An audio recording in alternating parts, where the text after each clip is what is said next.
Fala, meus queridos, tudo bem com vocês? Como passaram aí essa semana, né? Semana de muitos jogos de Libertadores, jogos de Copa Sul-Americana e também um joguinho aí perdido no meio da final do Campeonato Mato Grossense, né? Entre União Rondonópolis e Cuiabá. Então tivemos esses jogos muito importantes para a temporada de vários times, né, da Série A do Campeonato Brasileiro, que a gente vai abordar aqui nesse vídeo de análise aqui de hoje, fechou? Bora, então vou começar então com, com jogos de terça-feira, né? Na terça-feira o Atlético Paranaense ficou no 0x0 com o Alianza Lima, um jogo bem modesto, um jogo assim, que teve bastante oportunidade para as duas equipes, mas nenhuma conseguiu converter em gol. Né? O Vitor Roque, inclusive, teve a chance do jogo, né, de fazer 1x0 para o Atlético Paranaense, mas acabou desperdiçando. Também pela Copa Sul-Americana, o Goiás ficou no 0x0 com o Santa Fé.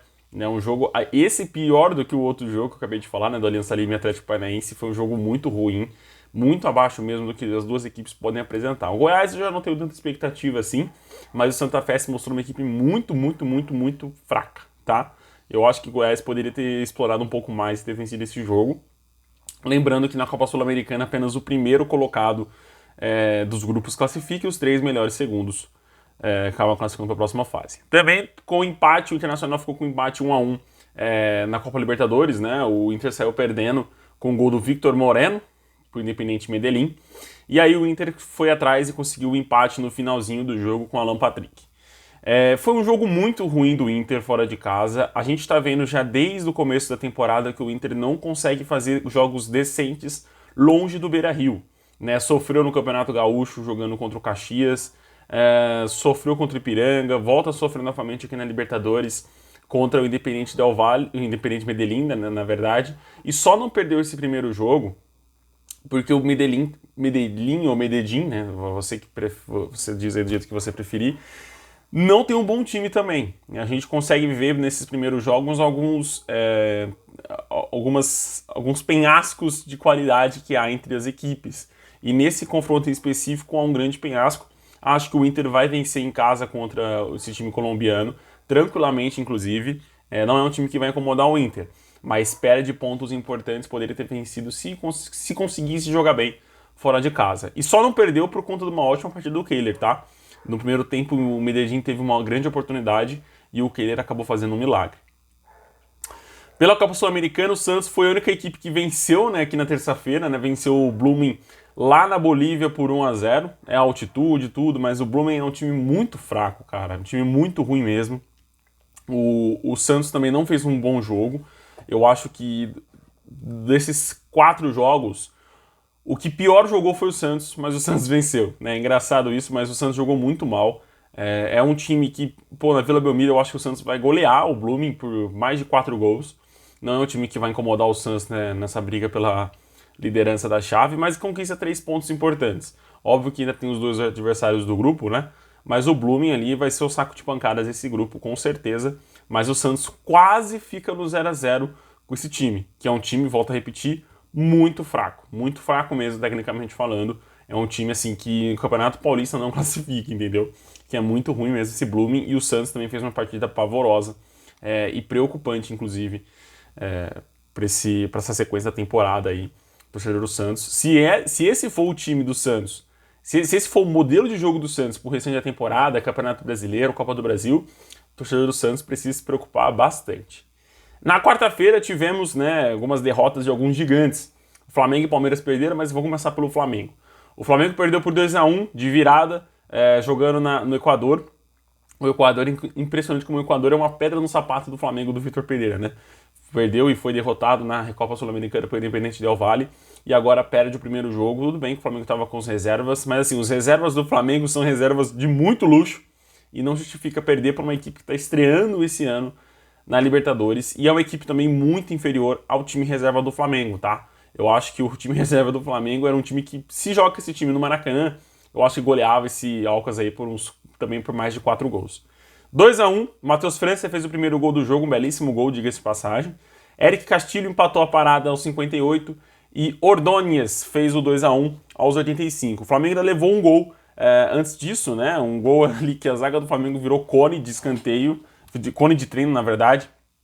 Eu estava assistindo a partida com meu pai e eu fiquei impressionado com a facilidade que o Castilho passou pela defesa do Flamengo. Foi assim, bizarramente fácil ele passando pela defesa do Flamengo. E aí o juiz voltou atrás, marcou uma falta no meio de campo que, na minha opinião, não houve. Mas esse time do Flamengo aí precisa ligar o sinalzinho de alerta.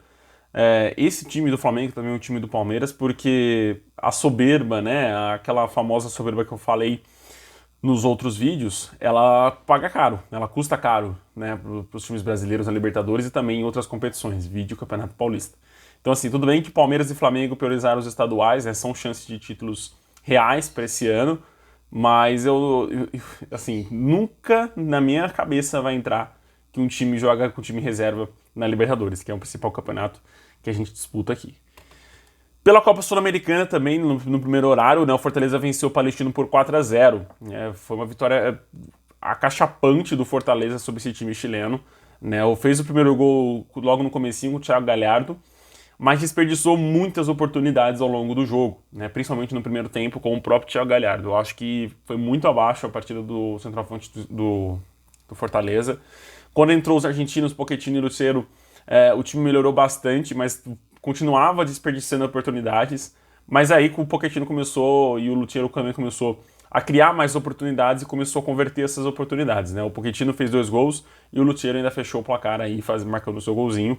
4-0, uma excelente vitória do Fortaleza para mostrar imposição nesse grupo. E eu acho que o Fortaleza vence até lá no Chile esse time do Palestino, que não é um time que vai também trazer muita dor de cabeça pro Leão do Pici. Pelo Campeonato Mato Grossense, o Cuiabá venceu por 2-0, né? Gols de Yuri Castilho e Jonathan Cafu logo no comecinho do segundo tempo. O Cuiabá teve as melhores oportunidades da primeira etapa, principalmente com o atacante Daverson, mas acabou desperdiçando também. No segundo tempo a história foi diferente, já fez logo 2 gols, um na sequência do outro, 52 e 54, e garante aí uma boa vantagem pro jogo da volta. Eu já tô falando desde o começo do ano que o Cuiabá vai ser o campeão mato-grossense, não tem outra equipe que chega perto. E esse 2-0 aí praticamente carimba a faixa de campeão do Cuiabá. Vamos ver o segundo jogo, obviamente, mas 2-0 é uma boa vantagem para o jogo da volta. Pela Copa Sul-Americana, o América Mineiro venceu por 4-1 a equipe do Peñarol, outra equipe brasileira que mostrou respeito na Copa Sul-Americana e venceu muito bem uma equipe gigante no futebol sul-americano. Né? O Peñarol é hexacampeão da Libertadores, se eu não me engano, ou pentacampeão, um negócio assim. E acabou tomando aí uma medalhada jogando no Independência. Eu dou uma dica para o América que vá mais um pouquinho ligado lá para jogar no Uruguai e leve um pouquinho mais de seguranças também, porque esse time do Peñarol não aceita bem perder. Ainda mais tomando uma goleada no jogo da ida, aí, né, no primeiro jogo das equipes no grupo. Tem tudo para fazer um arapuca, né, no jogo da volta lá no Uruguai. Éder, Mastriani 2 vezes e o Wellington Paulista fizeram os gols do Coelho. Macidia fez o gol do Peñarol. Volto a falar, para mim o América e o Fortaleza foram os melhores times que jogaram tanto a Copa Sul-Americana como a Libertadores, foram os melhores estreantes aí dessa rodada do meio da semana. Pela Copa Libertadores, o Palmeiras perdeu na Bolívia por 3-1 para a equipe do Bolívar. O Palmeiras saiu na frente com o José Lopes, mas acabou tomando a virada, inclusive no primeiro tempo já tomou a virada, né, com o Hervías, fez o primeiro gol do Bolívar, Bejarano fez o segundo gol logo nos acréscimos e o Zeda fechou o placar no finzinho da partida. Foi uma partida muito abaixo do Palmeiras, tudo bem que era pro time reserva, mas não justifica, eu acho que o time reserva do Palmeiras também consegue fazer uma partida decente fora de casa e poderia ter sido melhor, tá? Eu acho que o empate pro Palmeiras seria um excelente prêmio, por ser o time reserva, por ser na altitude, é o estádio mais alto que temos na Libertadores. Inclusive o River Plate perdeu nesse estádio para o The Strongest, grupo do Fluminense, pelo mesmo placar, 3-1 para o The Strongest. Acho que o Palmeiras vence o jogo da volta no Allianz Parque contra o Bolívar, assim como o River Plate vai vencer o The Strongest jogando no Monumental de Núñez. Mas o Palmeiras vacilou. Eu acho que poderia ter tido algumas peças titulares nesse jogo, principalmente no primeiro tempo. Eu acho que se você entra com alguns titulares, faz uma vantagem legal, 2-0, 1-0 mesmo, fecha esse primeiro tempo com 1-0, eu acho que dá para você começar a mesclar a equipe no segundo tempo. Errou o Abel Ferreira nesse quesito. Acho que o time titular poderia ter pelo menos figurado algumas peças ali nesse time contra o Bolívar. Perdeu, eu acho que não vai atrapalhar muito a vida do Palmeiras no grupo, óbvio que complica, né, porque Cerro Porteño e o Bolívar já venceram, o Palmeiras tem que correr atrás desses dois adversários, mas é o favorito para classificar, né? Como eu falei quando eu fiz a análise dos grupos, não acho que o Palmeiras classifica com 100%, vídeo dessa primeira partida. Quem eu falei que classificava com 100% era o Flamengo, que já se complicou também. Não se complicou, mas perdeu o primeiro jogo já do grupo. Mas eu acho que essas derrotas, tanto de Palmeiras quanto de Flamengo, são derrotas, tropeços de percurso. Eu acho que não vão atrapalhar a vida das equipes para classificar para a próxima fase. O Sporting Cristal perdeu para o Fluminense, né, de virada também. O Fluminense conseguiu vencer uma boa vitória fora de casa lá no Peru. É no Peru, né? Agora esqueci. Peru, isso mesmo.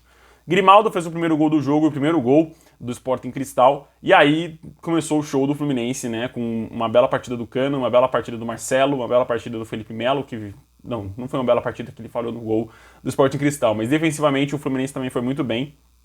Depois de ter tomado o gol do Sporting Cristal e essa chacoalhada, né, de sair perdendo, eu acho que o Fluminense se encontrou na partida, começou a respeitar mais seu adversário e começou a empurrar mais o Sporting Cristal para o seu campo de defesa. Né? E aí o Cano fez 2 gols, um gol no primeiro tempo e outro gol no começo da segunda etapa, e o Vitor Mendes fechou 3-1 aos 81 do segundo tempo. Né? Um belo jogo do Fluminense, que consegue esses 3 pontos num grupo que é muito difícil. Volto a repetir, é o grupo do River Plate e do The Strongest. Né? O The Strongest já venceu. Se o Fluminense perde para o Sporting Cristal, eu acho que seria o primeiro brasileiro realmente que se complicou no grupo. Né? Porque o Sporting Cristal ia ter vencido, o The Strongest ia ter vencido, e o Fluminense e o River iam ter perdido. Né? E aí a briga ia ficar para o Fluminense tirar pontos do River Plate nos 2 jogos, tanto no Monumental quanto no Maracanã, e também tirar pontos do The Strongest lá na Bolívia. Muito complicada a vida do Fluminense seria se tivesse perdido para o Sporting Cristal, mas venceu, conquista 3 pontos numa rodada que o principal rival do grupo perde pontos, mas ainda tem muito chão ainda, né? A gente estava analisando a primeira rodada, né? Alguns tropeços importantes, mas ainda tem muito chão para acontecer aí. Vamos ver como que vai ser os próximos resultados do Fluminense nesse grupo, mas na minha opinião também é uma das melhores equipes da Libertadores nessa primeira rodada, né? O Corinthians venceu por 3-0 a equipe do Liverpool do Uruguai, não de Anfield, não da Inglaterra. E o Corinthians só não começou perdendo, cara, pela trave, que ajudou o Timão no primeiro tempo, e pela falta de pontaria e de controle, de técnica e de qualidade desse time do Liverpool. Né, o Corinthians só fez o seu gol aos 45, aos 46 do primeiro tempo, né, nos acréscimos, e jogou muito mal o primeiro tempo, muito mal mesmo. O Corinthians não existiu na primeira etapa. Óbvio que na segunda etapa o time conseguiu jogar mais, conseguiu criar mais oportunidades e fazer os 2 gols com o Roger Guedes e fazer aí esse chocolate 3-0. Não foi a melhor equipe que jogou, né, nas competições sul-americanas. Por conta disso, eu acho que o primeiro tempo do Corinthians foi muito abaixo do que eu esperava e do que se esperava, principalmente jogando contra o pior adversário do grupo, que é o Liverpool do Uruguai. Mas assim, boa vitória fora de casa, uma excelente vitória fora de casa para dar moral. Era uma equipe que já vinha quase um mês sem jogar e vence muito bem fora de casa para a Libertadores. Quem tropeçou feio também foi o Atlético Mineiro, né, que perdeu em casa por Libertad por 1-0 o gol do Diego Gomes. Cara, desapontador ver o Atlético jogando desse jeito. Né? O time foi engolido pelos paraguaios, uma partida desastrosa do Atlético Mineiro no setor defensivo e também no setor ofensivo. O Atlético praticamente não existiu. E aí dá espaço para toda essa crise que acabou criando no fim do jogo com o Kudê e sua torcida. Mas assim, também não acho que seja uma... Eu acho que esse quesito talvez tenha complicado um pouquinho o Atlético, porque tem outro Atlético no grupo, o Atlético Paranaense está nesse mesmo grupo, e pode acabar complicando a vida do Galo. O Galo vai até o Paraná, vai enfrentar a equipe do Atlético Paranaense na Arena da Baixada, e assim, eu coloco minhas fichas mais no Atlético Paranaense vencendo do que no Galo. Mas vamos ver como que vai ser o jogo agora daqui 2 semanas. Pela Copa Sul-Americana, o Botafogo tropeçou, pegou a pior equipe do grupo e empatou em 2-2 jogando lá no Chile, né? O Magallanes ficou no 2-2. Tiquinho Soares fez o primeiro gol do jogo, Canales empatou para o Magallanes, Eduardo fez o 2-1 Botafogo e Contreras empatou o jogo para o Magallanes. Jogo muito ruim, muito abaixo, fica aí no 2-2. O Red Bull Bragantino venceu por 4-1 a equipe do Taquari, Juninho Capixaba, Alejandro Thaleson e Gustavinho, Edson Carius fez o gol do Taquari. E o São Paulo venceu por 2-0 a equipe do Tigre, 2 gols de Erisson, um golzinho mais ou menos do Erisson aí, que fez uma bela partida e o São Paulo que vence bem fora de casa. Fechamos, queridos. Até o próximo vídeo. Tchau, tchau.